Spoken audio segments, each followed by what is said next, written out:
काय होतं की आपण पेन होतंय तर पेन किलर किंवा अँटी इन्फ्लामेटरी मेडिसिन किंवा स्टिरॉइडची मदत घेऊन तुम्ही ते कंट्रोलमध्ये ठेवणं, नियंत्रणात ठेवणं आणि आयुष्यभर औषधं खाणं, त्यापेक्षा जिथे प्रोडक्शन होतंय ते रूट कॉज आपल्याला क्लिअर करायचं असेल तर पंचकर्माची मदत घेतली तर मला असं वाटतं फार चांगल्या पद्धतीने आपल्याला रिकव्हर करता येतं. अगदीच, म्हणजे जो आजार आहे तो मुळापासून बरा करण्याकडे आपला कल असायला पाहिजे, त्याकडे आपण सगळ्यात आधी लक्ष दिलं पाहिजे. दरम्यान एक कॉल आहे, तो म्हणजे प्रतिभा आहेत बोरिवलीवरून. प्रतिभाजी, काय सांगायचंय तुम्हाला, काय प्रश्न आहे तुमचा?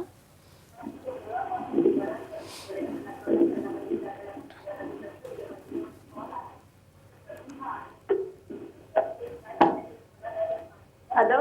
मी नमस्कार आपलं मॅडम. मी बोलते इथनं बोरिवलीवरून बोलते, प्रतिभा प्रभाकर खानोलकर. मी तुमच्या इकडे ट्रीटमेंट घेते. मी खूप 3 वर्ष अगदी कंटाळून गेले ते गुडघ्याला आणि पित्ताला. सगळं ऑर्थोपेडिक झालं, हे ते सगळं खूप झालं. 3 वर्षात अतिशय पैसा खर्च केला. मग मला कळलं की तुमच्या इकडे चांगली ट्रीटमेंट मिळते, म्हणून तुमच्याकडे आले, तुमचा ऍडवाइस घेतला आणि पंचकर्माला सुरुवात केली. आता माझं बरं आहे सगळं. मी इव्हन घरात पण चालू नाही शकत होते, स्वयंपाक पण करू शकत नव्हते. आता मी झाडू, कचरा बिचरा सगळं करते आणि तुमच्याकडे 1 दिवस ऍड करून पंचकर्माला येते आणि आता मी बरी आहे. आणि मला विषय सांगायचं म्हणजे तुमचा जो ताप आहे ना, तो अति उत्कृष्ट ताप मला मिळाला आणि त्यामुळे पण मला बरं वाटलं आणि तुम्ही तर मला छानच ट्रीटमेंट दिली. आता मी कुठेही जाऊ शकते, मार्केटिंग करू शकते, काही करू शकते. आता मी माझ्या बळापण तुमच्याच ह्याने ट्रीटमेंटने मला धैर्य आलं की आता स्वतः उभी राहू शकते. तुमचं थँक्स खूप. आणि तुम्ही सांगितल्याप्रमाणे, ऍडवाइस दिल्याप्रमाणे औषधं सगळं नियमात घेते. नक्कीच प्रतिभा, धन्यवाद तुम्ही कॉल केल्याबद्दल. त्यांनी सांगितलेलं आहे त्यांना कशा प्रकारे गुण आलेला आहे किंवा फायदा झालाय ते त्यांनी सांगितलंय आणि नक्कीच तुम्हाला याचं समाधान देखील असेल. आणि असे बरेचसे प्रश्न आहेत, बरेचसे कॉल्स देखील आपल्या सोबत आहेत. मात्र थोडंसं आपण थांबूयात, कारण साम संजीवनीमध्ये वेळ झालेली आहे एका छोट्याशा ब्रेकची. तुम्ही पाहत राहा साम टीव्ही.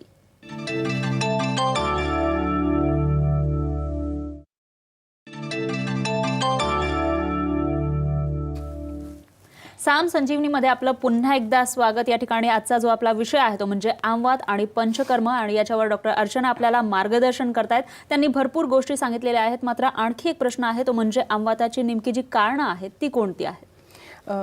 बऱ्याचदा काय होतं की अनुवंशिकता आपण बघायला मिळते की घरामध्ये अनुवंशिकतेने तुमच्या आई बाबा, आजी आजोबा, काका मामा कोणी ब्लड रिलेशनमध्ये असेल तर ते जेनेटिक फॅक्टर वाईज काही पर्सेंटमध्ये आमवात हा कन्वर्ट होण्याची शक्यता असते की पुढच्या जनरेशनमध्ये कुठेतरी आमवात पाहायला मिळतो.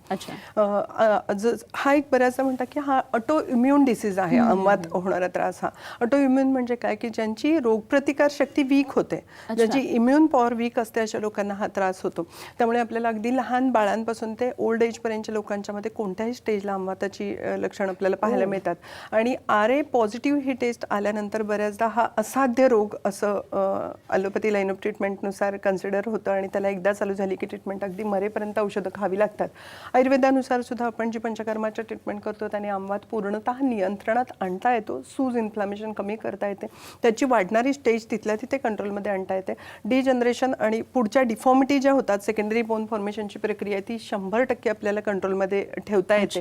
पण तुमच्या आयुष्यामध्ये जेव्हाही जे स्ट्रेस फॅक्टर वाढतो किंवा टेन्शन्स प्रमाणापेक्षा जास्त जेव्हा वाढायला लागतात तेव्हा त्याचा पहिला परिणाम आयुर्वेदानुसार इनडायरेक्टली पहिला मेटाबॉलिझमवरती त्याचा परिणाम होतो. आपण जे अन्न खात असतो त्या अन्नाचं पचन व्यवस्थित नाही झालं तर न पचलेला अपक्व रस जो पोटाच्या आतड्यांमध्ये शिल्लक राहतो, सडून त्यापासून जे टॉक्झिन्स बनतात त्याला आयुर्वेदानुसार आम रस असं म्हणतात. आणि तोच तयार होणारा जो आम असतो तो सांध्यांच्या ठिकाणी विकृती क्रिएट करतो किंवा सूज तयार करतो, त्याला आमवात असं म्हणतात. मग शेवटी संप्राप्ती आयुर्वेदानुसार काय सांगितलंय की आमाची उत्पत्ती पोटामध्ये होते, म्हणजे इंटेस्टाईन्स. आणि ते का, त्याचं कारण तर इंटेस्टाईनचे मुवमेंट वीक झाल्यामुळे. आता आतड्यांच्या हालचाली मंदावण्याची कारणं कशी असतात? पूर्वीच्या काळामध्ये अगदी मी नेहमी सांगते की ओल्ड एज पर्यंत 80-90 वर्ष लोक हेल्दी राहत होते. किंवा आपल्या आई बाबाही बघितले पूर्वीच्या काळामध्ये तर त्यांचं लाईफस्टाईल इतकी छान हेल्दी असायची, कारण शारीरिक कष्टाची कामं करत होते, भूक लागत लागत होती, भुकेने अन्न खाल्लं ते डायजेस्ट होणं, हेल्दी राहणं, जरा झोपलं तरी छान गाढ झोप लागणं आणि उठल्यानंतर पण पुन्हा 2-5 तास हेल्दी काम करतील एवढी हेल्दी लाईफस्टाईल होती. आता आपल्या आयुष्यात असं झालं की कामाचा शारीरिक कष्टाचा पार्ट 10 ते 20% आणि 80% आपण एका ठिकाणी बसून वर्किंग वुमन असो अगर हाऊसवाईफ असो, शारीरिक कष्टाचा अभाव आणि स्ट्रेस रिलेटेड फॅक्टर आपल्या आयुष्यात खूप जास्त वाढत चालला आणि त्याचा इनडायरेक्टली परिणाम मेटाबॉलिझमवरती होतो. त्यामुळे तो एक मोठा कॉज आहे. अगदीच. त्यानंतरचं एक महत्त्वाचं कारण आजकाल आपल्याला पाहायला मिळतं की पोस्ट डिलिव्हरी नवीन 25-27 वर्षाच्या मुलींना सुद्धा 1 किंवा 2 डिलिव्हरी झाल्यानंतर, पूर्वीच्या काळामध्ये असं असायचं की डिलिव्हरी झाल्यानंतर किंवा स्नेहन शेक देणं किंवा फर्मेंटेशनच्या प्रोसेस होत होत्या, तशा आता होत नाहीयेत आणि त्यामुळे वात विकृत झाला. तर त्यामुळे बऱ्याचदा पोस्ट डिलिव्हरी कॉम्प्लिकेशनमध्ये हातापायच्या बोटांना सूज येणे, इन्फ्लॅमेशन, जॉईंट स्टिफ होणं, बॉडी जखडल्यासारखं होणं आणि आपण टेस्ट केला तर आरे पॉझिटिव्ह किंवा पॉलिआर्थराल्जिया कंडिशन पाहायला मिळते. अनेक वेळेला असं होतं की जे आपण खाण्याच्या आयुर्वेदानुसार फार मोठा आहाराला महत्त्व आहे आणि चुकीचा आहार किंवा चुकीच्या पद्धतीने घेतलेला आहार किंवा विरुद्ध आहार, ज्याला आपण म्हणतो की दूध आणि केळे खाणं किंवा दूध आणि फिश खाणं किंवा जड अन्न आणि काहीतरी शीतल आणि थंड मिक्स करून खाणं, अशा आहाराचा जो खायची वारंवार ज्यांना सवय असते अशा लोकांच्यामध्ये सुद्धा आंबात आपल्याला पाहायला मिळतं. जेवल्यानंतर त्वरित व्यायाम करू नये असं एक आयुर्वेदाने सांगितलं, पण आपल्याला पाहायला मिळते की मुलं खूप काहीतरी भरपूर पटपट खायचं आणि जाऊन एक्सरसाइज करायचं किंवा जिममध्ये व्यायाम करायचा. अशा मुलांच्यामध्ये सुद्धा बऱ्याचदा आपल्याला सांधे दुखायला सुरुवात होते किंवा इन्फ्लॅमेशन व्हायला सुरुवात झाली असं बघायला मिळतं. तर त्यामुळे अगदी छोट्या छोट्या कारणांपासून अशी असंख्य कारणं असतात की ज्यामुळे आंबात व्हायला सुरुवात होऊ शकते. पण ज्या काळामध्ये आरे टेस्ट पॉझिटिव्ह नाही आहे, पण नुसतं CRP, आरे आणि युरिक ॲसिड अशा टेस्ट जर पॉझिटिव्ह आणि इन्फ्लॅमेशनला सुरुवात झाली, तर मला असं वाटतं आपण प्रायमरी स्वरूपातच थोडी पंचकर्माची मदत जर घेतली आणि पुन्हा की जिथे प्रोडक्शन होतंय ते रूट कॉज क्लिअर करून टाका, तर मुळातून विकार बरं करायला मदत होते आणि हेल्दी लाईफ आपल्याला जगता येऊ शकते. अगदीच. एक कॉल आहे डॉक्टर, तो म्हणजे सुभद्रा यांचा आहे, कल्याणवरून. सुभद्रा, काय प्रश्न आहे तुमचं? हॅलो. हा, बोला. आईचे एकटा गुडघे खूप दुखतात आणि पायाचे शिरा दुखतात पाठीमागून. वय किती आहे त्यांचं? 65 आहे. बरं, ठीक आहे. काय सल्ला द्याल यांना? गुडघे आणखी काही त्रास आहे का? कट झाला. त्यांचा फोन कट झालेला आहे, मात्र एक 65 वर्ष वय झालेलं आहे त्यांचं. वयाच्या 50 नंतर पाळी गेल्यानंतर स्त्रियांना हार्मोनल चेंजेस जे होतात त्याचा परिणाम म्हणून वाताचा प्रकोप होतो आणि सांधे दुखायला सुरुवात होते आणि त्यामुळे आता जर आपण बघितलं तरी त्यांना 65 एजमध्ये गुडघे दुखतायत म्हणून कंप्लेंट आहे. आता आपण 60-70% स्त्री अशा बघतो की 45-50ला पाळी केली आणि 52 ते 55 मध्ये डायरेक्ट नी रिप्लेसमेंट करायला सांगितली आहे आणि आता आम्हाला ऑपरेशन नाही करायचे म्हणून पंचकर्म करायचे आहेत असं बऱ्याचदा पेशंट पाहायला मिळतात. तर हा मला असं वाटतं काळच बदलत चाललाय की कमी वयामध्ये सुद्धा स्त्रियांना गुडघेदुखीचा त्रास चालू होतो आणि आपण या काळातच थोडंसं proper line of treatment plan करणं गरजेचं आहे. आता त्यांना गुडघे दुखतायत तर घरगुती आपण सांगितलं की थोडं वातनाशक औषध होतं, गुडघ्यांना शेक देणं किंवा आयुर्वेदिक काही तेल मार्केटमध्ये मिळतात, त्याने थोडं फर्मेंटेशन केलं आणि शेक घेतला तर त्याने सूज किंवा जखडलेल्या मांसपेशी आहेत त्या ढिल्या होत्या, त्यामुळे तात्पुरत्या स्वरूपामध्ये नक्की बरं वाटायला सुरुवात होईल. पण प्रॉपर ट्रीटमेंट असेल तर त्यांनी 65 कंपल्सरी एक्सरे काढणं मस्ट आहे. एक्सरेमध्ये सुद्धा डिजिटल एक्सरे जर आपण केला तर त्यामध्ये गुडघ्यामध्ये एक कंपार्टमेंट, आपण एक स्पेशल गुडघेदुखीचा आपला 1 तासाचा कार्यक्रम झाला आहे ऑलरेडी, तर यूट्यूबवरती आपले हे सगळे आहेत पण प्रोग्राम पाहायला मिळतील. तर गुडघ्यामध्ये सुद्धा कंपार्टमेंट असतात, primary medial compartment, lateral third compartment, आणि ते खूप अर्थरायटिस कंडिशनमध्ये अंतर कमी व्हायला लागतं आणि झीज झाल्यामुळे आर्टिक्युलर कार्टिलेजचं लेअर ओपन होतो आणि त्यामध्ये मग संधिवात किंवा अर्थरायटिसला सुरुवात झाली तर आपण पंचकर्माची थोडी मदत घेतली तर पुढे जाणारी ग्रेड आपण नक्की थांबवू शकतो. आणि ऑपरेशन वाचवायचं असेल तर प्रायमरी स्वरूपामध्येच गुडघे दुखत असतात, अशा काळामध्ये थोडं आयुर्वेदिक औषधांची मदत, थोडे बदल करावे लागतात गुडघेदुखीमध्ये की जर अर्थरायटिस चालू झाला असेल तर मांडी घालून बसणं किंवा टॉयलेट इंडियन वापरणं, जिने चढ उतर करणं हे थोडं टाळावं लागतं. प्रायमरी स्वरूपामध्ये असेल तर नक्कीच एवढी सगळी पथ्य पाळायची गरज नसते. उलट आयुर्वेदानुसार तुमच्या सगळ्या मुवमेंट होणं गरजेचं आहे, चालायला फिरायला जाणं तुम्ही गरजेचं आहे, उठता येणं, बसता येणं, ह्या मुवमेंट फार महत्वाच्या असतात. पण जेव्हा अंतर कमी होतं आणि मध्ये असणारी गादी दबून लेअर ओपन होतो त्या काळात ते अंतर कमी झालेलं आपल्याला वाढवता येत नाही आणि त्यामुळे मग ग्रेड तुमची जर वाढलेली असेल तर मग आयुर्वेदाचा तुम्हाला मांडी घालून बसलात तर त्याने अर्थरायटिस वाढणार. तर त्यामुळे ती स्टेज वाचवण्यासाठी म्हणून आपल्याला काही पथ्य थोडंसं पंचकर्मामध्ये जॉईंट मोबिलाइज करण्यासाठी बसती कंपल्सरी आणि औषधं जर घेतली तर त्याने गुडघेदुखी नक्की नियंत्रणात येऊ शकते. अगदीच. डॉक्टर, आणखी एक कॉल आहे, तो म्हणजे ज्योती वाघमारे आहेत वाशीवरून. ज्योतीजी, काय प्रश्न आहे तुमचा? हॅलो. हा, बोला. हा, माझे नाव ज्योती आनंदराव वाघमारे. मी वाशीला राहते, सेक्टर 15ला. पहिल्यांदा अर्चना जानोगरे मॅडमला नमस्कार. तुम्हालाही नमस्कार. नमस्कार. अं, अं, माझं नाव ज्योती, मी वाशीला राहते. पहिल्यांदा माझ्या मुलीची केसाविषयी ट्रीटमेंट केली. अच्छा. आणि त्याच्यानंतर मला मुलीचं झाल्यानंतर माझ्या गुडघ्यांचा त्रास चालू झाला आणि माझ्या फॅमिली डॉक्टरांनी ऑपरेशन करायला सांगितलं होतं. परंतु पुन्हा त्यांनीच निर्णय सांगितला की तू जा आणि जानोगरे मॅडमच्याकडे जाऊन भेट. मग त्यानुसार मी गेले. त्यांनी मला पंचकर्माची सगळी माहिती दिली. 2011 पासून मी 3 वर्षाला पंचकर्म करते. त्यामुळं ऑपरेशनचं हे टाळले. आणि दुसरं, डॉक्टर हे कसे असावे तर डॉक्टरांच्या बोलण्यातून निम्मा आजार कमी व्हावा असं जानोगरे मॅडमकडे सगळं टॅक्ट आहे. त्यामुळे सर्वप्रथम मी जानोगरे मॅडमचे आभार मानते. गुडघेदुखीचा त्रास होता तो कमी झाला. त्याच्यानंतर माझ्या मुलाला सायनसचा त्रास होत होता, त्याची ट्रीटमेंट तिकडेच केली, तेही कमी झालं. आता गेल्या वर्षी माझ्या मिस्टरांना सुरुवात झाली होती बोटांची. 2 बोटाचे हे व्हायचे, सरळ व्हायची नाहीत. त्यांनाही 10 दिवसांची आयुर्वेदिक ट्रीटमेंट दिली. त्यांनाही खूप फरक पडला. आता जस्ट 1 आठवडा झालं माझी मुलगी बाहेर असते, आउट ऑफ इंडियाला. तिची सायनसची ट्रीटमेंट केली. आता ती जाईल 11 तारखेला आणि तिला औषधही घेतली अजून 2 महिन्याची. आता ती जाईल, तिलाही फरक पडलाय ट्रीटमेंट करतच. आणि वाताचं प्रमाण बरंचसं कमी आले.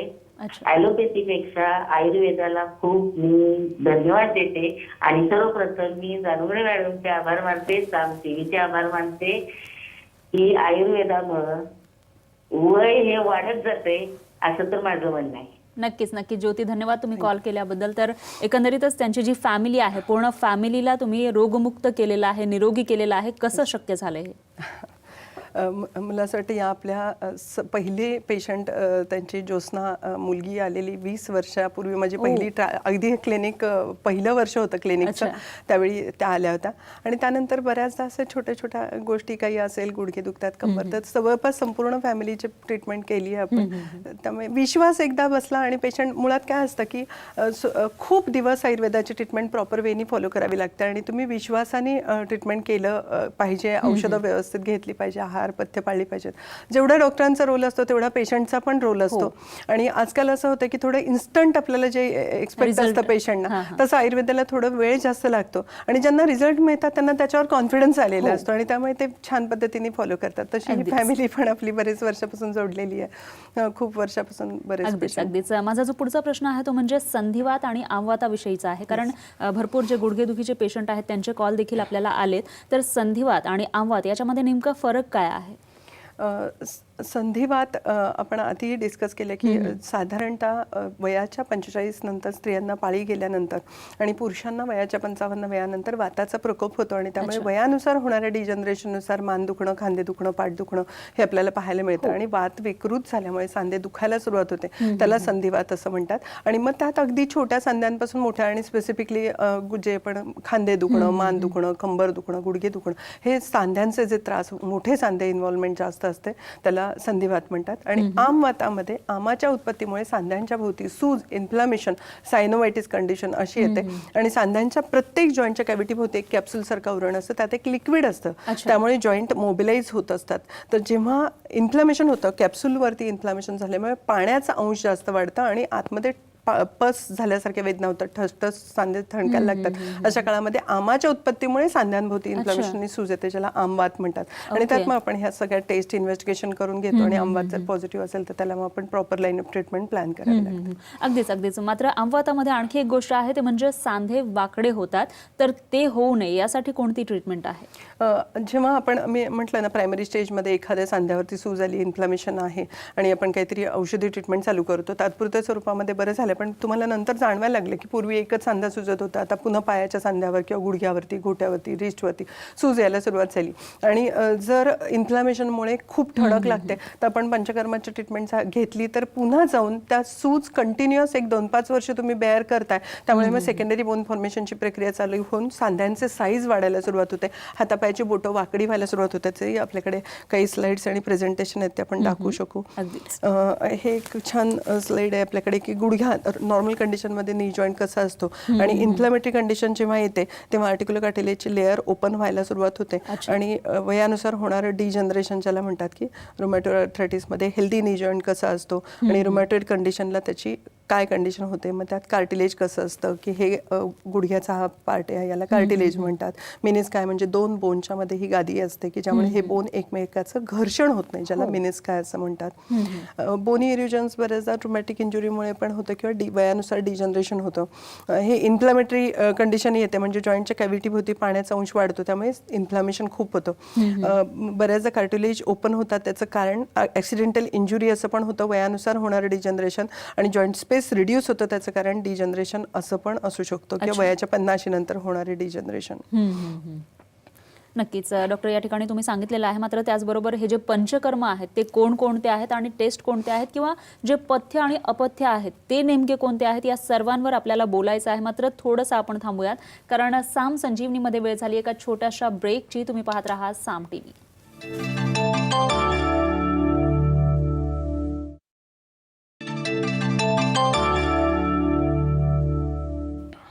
साम संजीवनीमध्ये आपलं पुन्हा एकदा स्वागत. या ठिकाणी आज आपल्या सोबत आहेत त्या म्हणजे डॉक्टर अर्चना जानूगडे, आणि ते आपल्याला सांगतायत आमवात आणि पंचकर्म हे नेमके कशा पद्धतीनं करायला पाहिजे आणि आमवात म्हणजे नेमकं काय ते देखील त्यांनी सांगितलेलं आहे. त्याचबरोबर भरपूर कॉल्स देखील आपण या ठिकाणी घेतलेले आहेत आणि बऱ्याचशा जे पेशंट आहेत त्यांना उत्तरही आपण देतोय, त्यांच्याशी संवाद साधत आहोत. आणि त्याचबरोबर ब्रेकवर जाण्यापूर्वी आपण ज्या विकृती होतात संधिवातामुळे किंवा आमवातामुळे सांध्यांमध्ये ज्या विकृती होतात त्यावर आपण बोललो होतो. तर कोणकोणत्या विकृती या दिसून येतात याच्यामध्ये?